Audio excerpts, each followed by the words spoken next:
What's up, crypto junkies? Welcome to a new video. In this video, I'm going to unpack this long ass thread by Jake Cervinsky talking about the SEC that is taking action against EtherDelta. Yes, this does deserve its own thread. I was going to do this with Backed as well, the Backed thread by Jake, but let's stick with this, and I've got one other one that you'll see on the channel. Let me know how you guys like this format and this structure. As the sophistication and the required conversation around crypto grows, we should probably change and make some different segments where we really drill down into the nuts and bolts of some of these bigger topics. And so we can't really browse over the top of this EtherDelta situation because it does have big ramifications. Okay, so EtherDelta was hit by a violation for, what was it, unlicensed securities, I believe. And they were hit with running unregistered securities. So the guy behind it is this guy right here, Zachary Coburn, who created and launched EtherDelta July 12, 2016. The SEC said he violated Exchange Act Section 5, which prohibits exchanges from trading securities unless they're registered or qualified for an exemption. Okay, here's the original article. Well, it's not the original article, but it's one on CoinDesk. EtherDelta was a decentralized exchange that allowed people to trade ECR20 token launched on Ethereum. For a lot of ICOs, this was like the first place they would go, actually, EtherDelta. Through 2017 and early 2018, maybe not so much now, but been a big player in the space, been a huge player. Even though EtherDelta was just a smart contract on Ethereum, the SEC said it was legally an exchange because it brought together purchasers and sellers of securities. Well, it's like eBay in the sense that it brings buyers and sellers together. It's like an exchange where it brings buyers and sellers together. Same thing.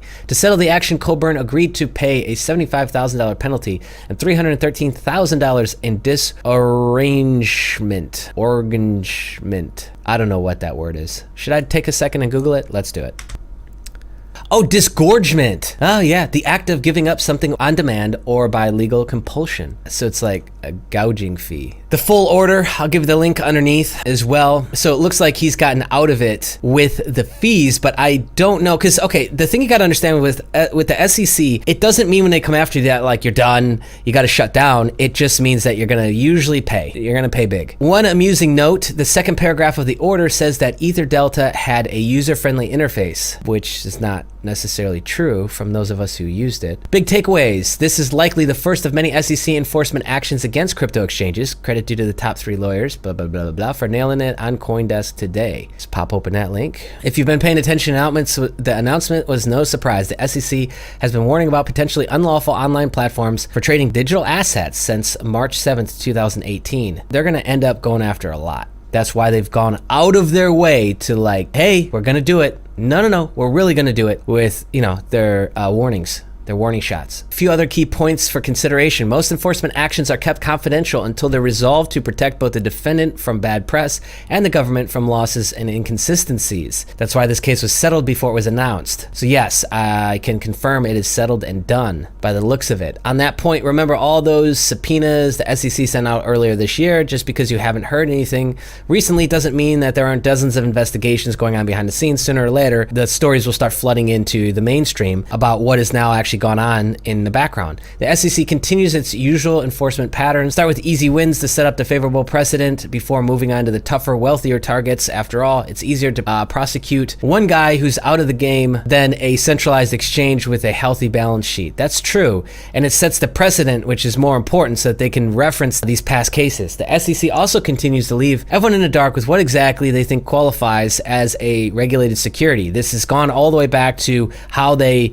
ruled on Ripple and Ethereum. Actually, people are still confused, and I actually feel like the only reason why they give Bitcoin a pass is because there's no CEO and no one to go after, and it's already here, so you can't do anything about it. You know what I mean? Like, what are you gonna do? Shut it off? You can't. So it's like they had to give Bitcoin a pass. So, but like, why Ethereum and why Ripple? Anyways, is it fair to say at least one EtherDelta token was a security? Sure, but it would be great if the SEC could tell us which one. This regulatory uncertainty leads to press releases like the following from OX. The industry needs clarity from the SEC. Yeah, that's interesting. I haven't read this, the OX project, but it's nobody really knows. So everyone, I hope that that more exchanges step up and actually press the SEC, which is like, it doesn't seem like that's the thing that you should be doing, right? Like, why would you want to do that? But I would. If I ran an exchange, I'd be pressing them like, hey, what's going on with this? Like, are not clear at all, and we're operating this exchange. Like, we need to know what's coming. We need to know what we might potentially face. And if there's not regulation, then maybe we, that's part of this whole international task force, I thought, and this new agency they're trying to create for all of this, which is what he's talking about here, FinHub. So hopefully FinHub will help with the SEC's direction, really, with the crypto industry. Turning back to the order, note that it references the 2017 DAO report, which was the first time the SEC said a token was a security. The order basically says, after we issued that report, it was clear these tokens were securities, so don't tell us you didn't know better. But you didn't. I read this as the SEC laying the groundwork to prosecute ICOs directly for failure to register under the Securities Act, which they still haven't done so far, except for blatant Ponzi's and scams.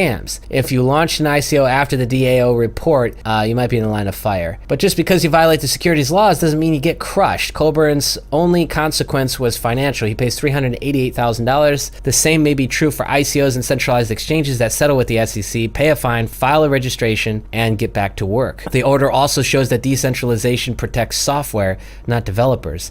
Maybe the government can't shut down an illegal smart contract, but it can prosecute the people who launched and use it. That would be interesting.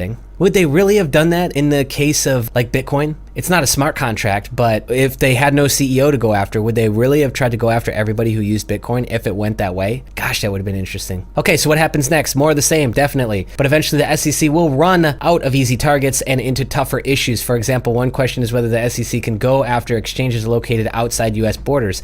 This is actually a really, really good question. Is exchanges that are operating outside the US, but US residents are using it, like Binance. What happens then?